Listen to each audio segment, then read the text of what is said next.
战私人定制主题电脑第3台，家人们。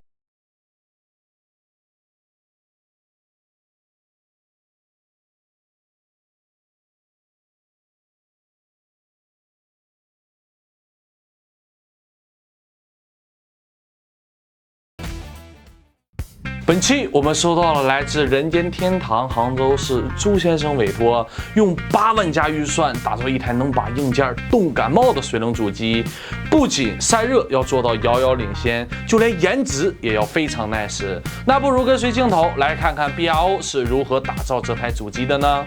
如果使用海盗船1000D 或追风者916这种全塔机箱去打造，并没有太大难度，但选用抖音人均 ROG 创世神进行改造，还是充满挑战的。以斗罗大陆中海神岛守护者波塞西身份定制海蓝色作为整体框架，通过 AI 绘画勾勒服饰经文，增添细节。珍珠白配色也与波塞西高贵冷峻的性格所吻合。背部玻璃波塞西美照也只能我为兄弟们代劳了。打开背板，铝合金材质走线映入眼帘，蓝白配色。 包网线横屏数值也在 BRO 找到了它的归宿。配置是由 i91390KS 与 RTX 4090猛禽组合而成。仔细探寻水冷部分，是不是有些小陌生？没错，冷头来自海外产品 OP， 紫铜陶瓷涂层，素茶灰黑配色，弥漫浓重的工业风味道。从外观中也可以看出材质用料很足，但内部0.1毫米微水道才是立足根本。0.1毫米是什么概念？没错，它要比头发还要细。如此精细的微水道，自然对水冷构造极为苛刻，全覆盖波塞西水道板构造，将前置多余旋所隐藏，拼接组合成连接 EKWB 水箱，可通过冷液水位上升，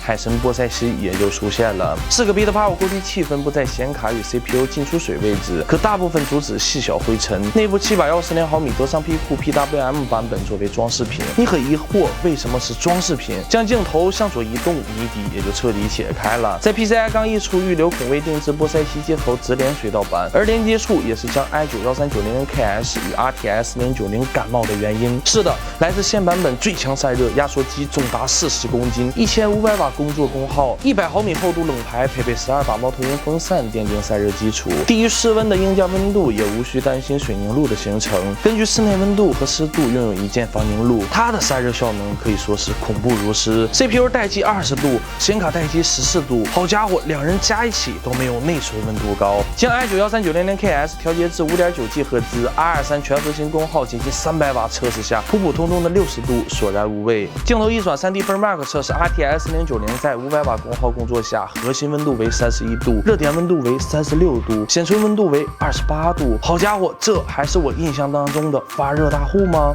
那么接下来就是水冷买家秀环节。